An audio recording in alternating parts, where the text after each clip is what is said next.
The Hills Have Eyes. Hello everybody, my name is Mr. Hat, and today we're going over the original Hills Have Eyes, written and directed by Wes Craven, and it came out in 1977.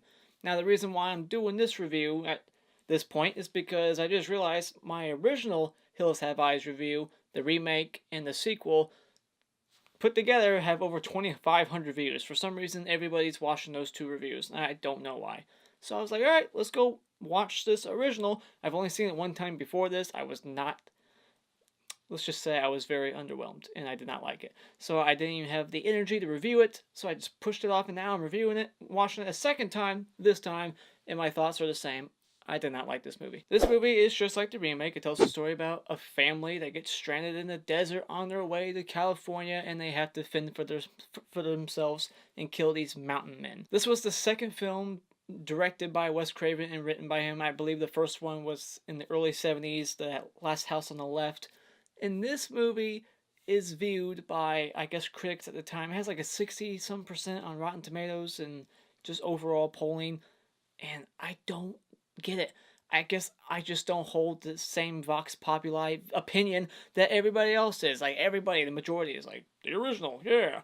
According to the internet. But not this guy. This movie was just awful. But I think the big reason why it's awful, it's just because the remake is so much better and this one's just so aged. But before I go over all my things that I don't like about this movie, let's just go over the few things I did like. Dee Wallace is in this movie. If you are familiar with a lot of horror movies in the 80s and even Rob Zombie's remake, you know who Dee Wallace is. She's in a lot of things, and she's honestly, besides the dogs in this movie, she's the best actress.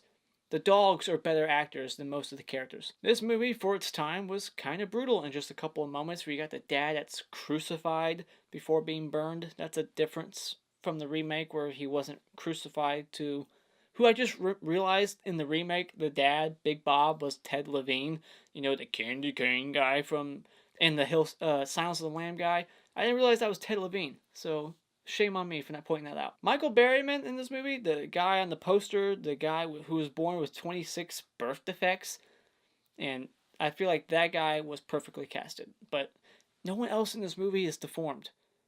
That's another big change that I'll get to, but he's the only one that's deformed. But if you're going for deformed mountain men, he was a good cast. And I like the dogs in this movie. I hate dogs in real life. I hate dogs, but in this movie, they're the only people you can root for is the dogs, and they take down a couple of people. And the one dog in this movie, Beast, their names are the same, Beauty and Beast, is like sneaking up on them. It's like being all stealthy. It's kind of like hiding in the background, and the bad guys are walking by, and it's like sneaking up on them. It was pretty funny. We got like one good moment of like gore. We see Pluto, played by Michael Berryman. You see his Achilles like tendon, like the bone or something, like flapping. It's pretty gnarly, and I like that the mountain men in this movie, compared to the remake, are a lot more sentient. Like, they feel more pain, whereas in the remake, you know, that one guy gets stabbed when he barely feels it, or that one guy gets shot in the throat, and it's kind of like, oh, whatever. And that's it. That's all I can think of for now. So, yeah, it's pretty bad. Alright, I guess before I go into my negatives, the hottest chick will go to Dee Wallace. I feel like the sister... I don't know, she's too annoying, so Dee Wallace is definitely the most prettiest chick in this film. And the Clapper Award for Best Scene's gonna go to what I was alluding to earlier, when the dog sneaks up on Pluto and eats his Achilles and throat and whatnot. So, yeah, that's my favorite scene in this film. Now, let's go over all the problems I have with this movie. Actually, you know what? Let's skip that. I want to do some comparisons. I want to just let you know, in case you're here like, what's the difference between this and the remake? There's a lot of like similarities, so I decided to not go over that. The difference is the son in this movie compared to the remake. I'm comparing this to the remake. The son, he's wearing a Ohio State shirt. Is that where they're from? He does gymnastics for some reason. Like, he's always like in the first act doing flips here and there. Doesn't use it to do anything later on. I was like, why are they introducing this and they're not going to use it? So I thought that was weird. And the gas clerk is nice. Like, he's about to leave town. That's kind of similar to the remake, but in the remake, he does like lead him to that road to get killed. Like, he doesn't really care, but then he kind of like regrets it later. But in this one, he's like telling him like, do not go down that one road. Stick to this main road. But what's Big Bob do? He goes to the other road. So yeah, the gas clerk was nicer in this one. And he doesn't kill himself with a shotgun. He tries to hang himself, but then he gets killed by the mountain men instead. So that's a difference too. What else was there? Oh, the whole backstory for the cannibals. Okay, so the cannibals in the remake, there's a nuke town and just uranium, whatever, like radiation, and it causes the birth defects. In this one, all that's erased. There is no nuke town. There's not even like a big old dump that we get to see. I guess budgetary reasons. This film was made with like what, $230,000, less than Halloween. The backstory in this one is this guy just had a kid. No, he had two kids. Yeah, a kid, and then the second kid was like 20 pounds, and it killed the mom because it came out sideways. And then the kid was just a hellspawn. He lit the house on fire, killed the other kid. So when he got home, he hit that fucking kid in the face with a crowbar, which explains why the one mountain man has like a gash in his nose. But then the kid, he said he took the kid out to the desert and dropped him off at age 10, and then somehow survived long enough to reproduce with some random woman. And then they had kids, which I guess explains why Michael Berryman's deformed, because now it's incest. But the other kids don't look deformed. You got Mars, he looks okay, normal. And then you got Ruby, who in this one doesn't sacrifice her life. So that's taken out. There's no arc with her. But she's still nice. But yeah, it's just like... And the only like attempt to make them look weird is like taking permanent marker to their teeth. They have like black teeth, and that's it. And there's no like cannibal moments. They don't eat anybody. Like, they talk about it, they kind of allude to it, where he's like, ooh, you're juicy, you're fat, like, nice and plump, and that's it. Like, we don't see them eat anybody in this movie. Not even attempting. So it's just like, I thought that was stupid. Alright, what else? There's a nearby Air Force. We see all these weird shots of, like, Black Hawks or whatever they're called, SR-71s, looking things just, like, flying by. And that's it. I guess there's, like, army base somewhere out there, and that's where they get their walkie-talkies. There's no mines, so that's different. And what else is there? Ruby is a few years older. She's a kid in the remake. She's considerably older in this one. There's no opening kill, so it just kind of starts boring. So in today's day and age, everybody has ADD. We want to see opening kill. Opening kills are usually what horror movies do. This one does not. And the cannibals are named after planets. There's one in the remake called Pluto or Jupiter. In this one, they all have a planet name. You got Mars, Pluto, Jupiter, and then Papa. I don't know. And yeah, I think that's it. Okay, all my negatives. Let's get into it. Okay, yeah, the acting is dog shit. German Shepherd dog shit. The dogs were better actors. Especially the mom. By God. And the cannibals, or cannibals, if they are cannibals, they're all horrible. The dialogue. This whole movie felt like I was watching like a high school play with a big budget. And Bobby was terrible too. Like he was like bearable at some moments, and then he would say like things and his voice would crack on purpose, and I can't... What are we gonna do? That's like a line from this movie, and that's how he says it. He just cracks his voice. It's so pathetic. Oh, Jesus. What's going on? The score is wacky. It doesn't do anything for me. It doesn't intense anything. That doesn't intensify. It's just wacky. It's kind of like Tourist Trap, except not as wacky. But yeah, some people might, oh, the score was awesome. Bullshit. It's not. This movie ages because it's shot like a 70s film. Like that whole style back then. It's even in Black Christmas. Like the whole like, the quick zoom. Just like things like zoom in, and it's so 70s. And you don't see that shit in the 80s movies. It's like when I go back to like a 70s movie, there's always like these quick zoom ins and stuff. It's just odd. You're telling me that they didn't hear that car blow up at the gas station? As soon as the family like leaves the gas station, the mountain men, they blow up the gas station clerk's car. They're like 10 seconds down the road, and they didn't hear that thing. And how they blew it up, I don't know.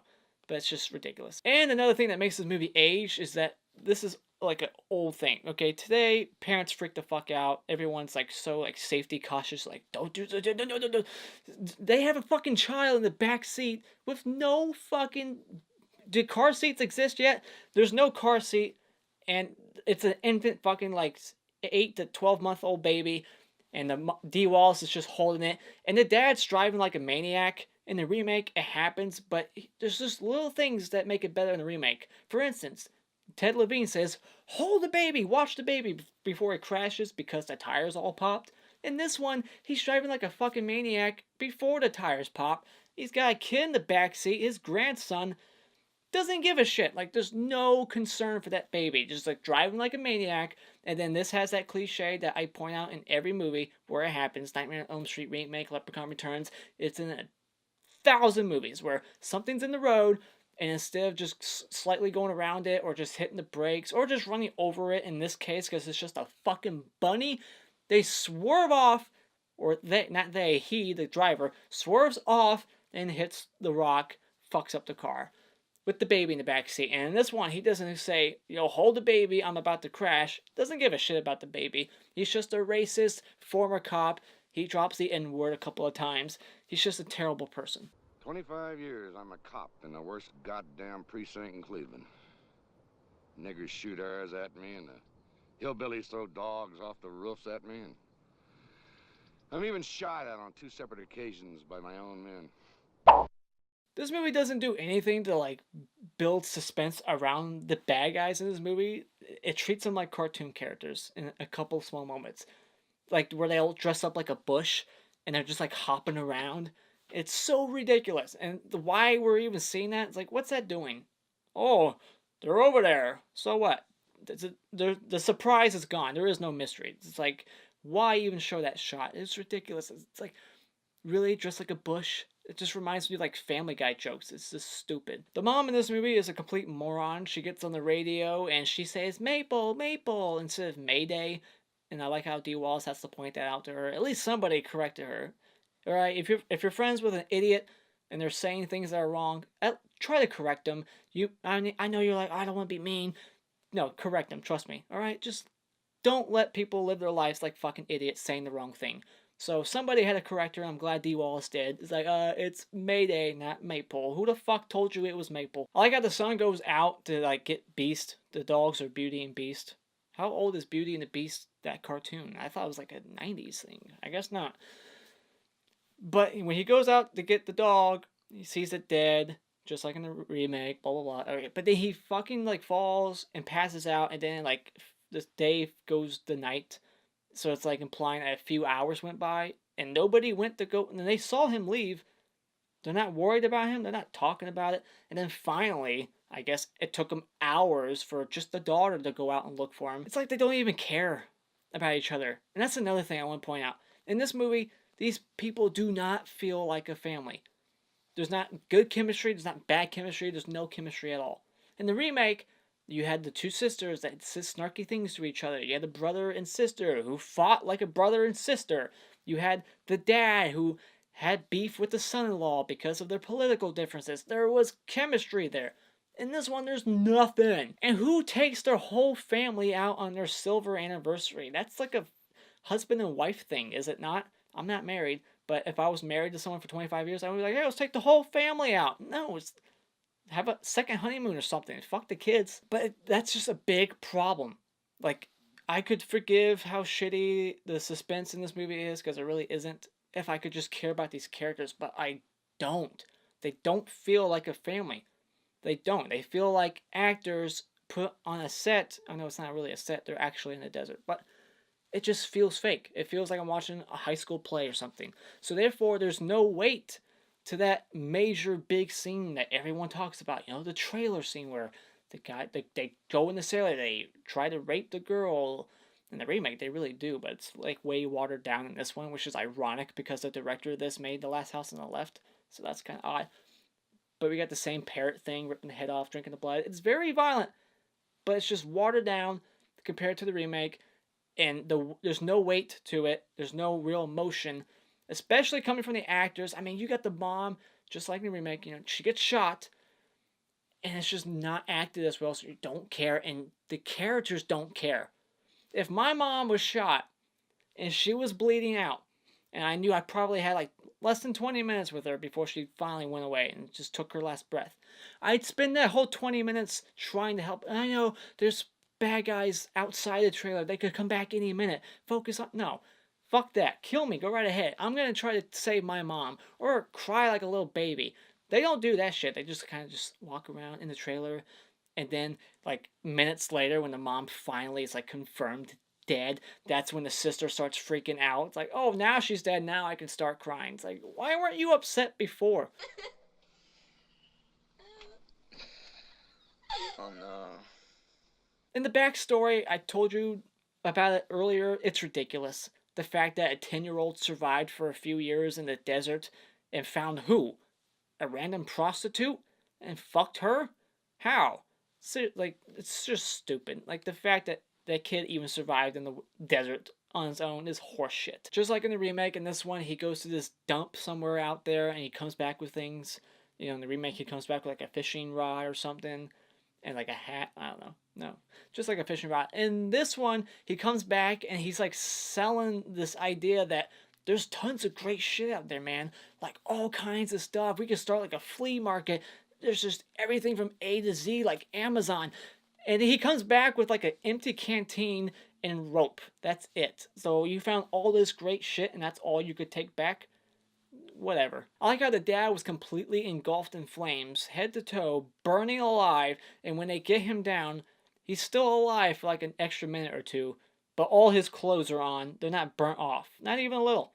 And just his face is like covered in smoke. It's like bullshit. And then I like how the in-law Doug, he is like knocking on the outside. He's trying to get back in the trailer, you know, because he did something else. But he comes back, he knocks on the door, and then he goes, "Hey Bobby, it's me." And then Bobby opens the door and immediately just points a gun right at his face, just in case it's a mountain man who sounds just like Doug and knows Bobby's name. Bobby's just a fucking idiot. I already said it before, but I'll say it again just to confirm that this is a negative. There is no tension building in this movie at all. The mom calls the husband Daddy? Is that what I heard?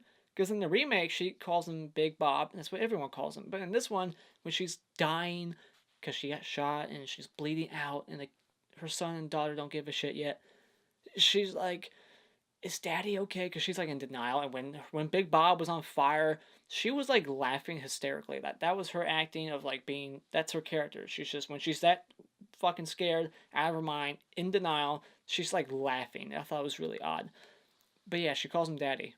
I thought that was even more odd. I hate characters that just blindly shoot ammo because they're freaking out. It's like, I hate you, I hate you, I hate you. Now this is just corny, but Papa, Big Papa, one of the mountain men, the main one with the gash in his face, he's yelling at Big Bob's head. I guess they decapitated him. But he's got this fake ass burnt head, and Papa's just yelling at it, having this conversation with it. I thought that was fun. Kind of funny, but was it supposed to be? I thought it was just odd. I like how when they're transporting the dead mom's body to use it as bait, her eyes keep going from open to shut and her mouth's opening and shutting. Like, she's not a good actor even when she's dead. After they blow up the trailer and they kill like the one guy, or before that, after they blow up the trailer, the sister just goes into these hysterics. She's like fucking Sally at the end of Texas Chainsaw Massacre. She won't shut the fuck up. She's just yelling because the brother's walking towards the debris. What? It's like, shut up. Why are you freaking out?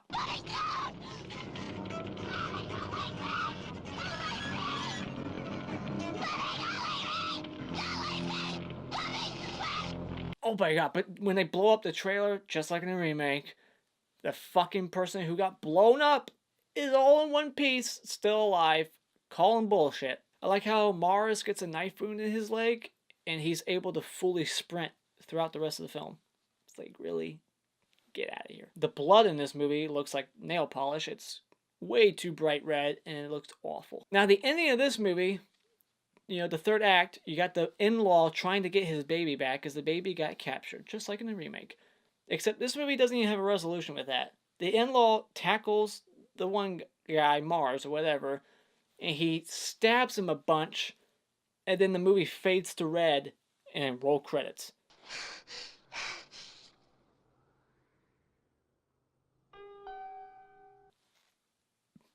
Okay, what about the baby?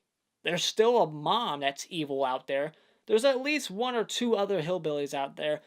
You're still stranded in the middle of nowhere. It's 1977. You ain't got a cell phone. You're fucked. You're fucked. So there's really no resolution to this film at all. It just felt like they ran out of budget and there was, or maybe there just wasn't into the script and that's really how it was intended to end, but that's just a lazy, weird, stupid ending. No resolution. I like how the end of the credits say that no animals were destroyed while making this movie. No animals were harmed is usually what it says nowadays, but back then they said no animals were destroyed. That's not a verb I would use.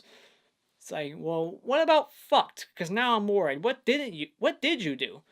I know you didn't destroy them, but you could have did something worse. Alright, the last thing I want to point out is that this movie is just, because it's so low budget, I know I'm not being fair or whatever, but the lighting is just, I don't like it. The whole movie looked like it was lit naturally. Like, they didn't have any lights on set until it was like nighttime, and then sometimes they would have a light, but everything's just like so dark, and everything just looks like it was lit naturally. Just like whatever light is being produced by nature, that's what we're gonna use. So yeah, final thoughts. This movie was just very boring. Very, very boring, and Gunnar Hansen himself, Leatherface, turned down a role for this movie. So yeah, even he didn't want to be in this. So yeah, my thoughts are, yeah, boring. I think I said everything. This movie just has nothing to offer. And the remake is far superior. Go watch that. Watch my other reviews. I'll tell you how awesome the remake is. Not the remake sequel, just the remake. So when it comes to The Hills Have Eyes, the original, to me, this movie is very much just wasted time. The Mr. Hat Award for Best Kill is gonna go to Pluto, who gets eaten by a German Shepherd Beast. Honestly, the only kill that actually shows blood is Achilles and everything. Awesome. And the Mr. Twig Award goes to fucking pick one. Just, I guess I'm gonna give it to the mom. The mom, because there's no weight to that scene at all. That scene fails to be dramatic and emotional like it should have been in the remake. And those are my thoughts on The Hills Have Eyes, the original. Have you seen this one? If you haven't, just avoid it. Watch the remake. Let me know what you thought about it in the comments below. As always, hit this like button to support this video, and you can follow me on social media if you like. Thank you so much for joining me tonight. Hit that subscribe button in about 5 seconds to see more, and until next time, Alfred.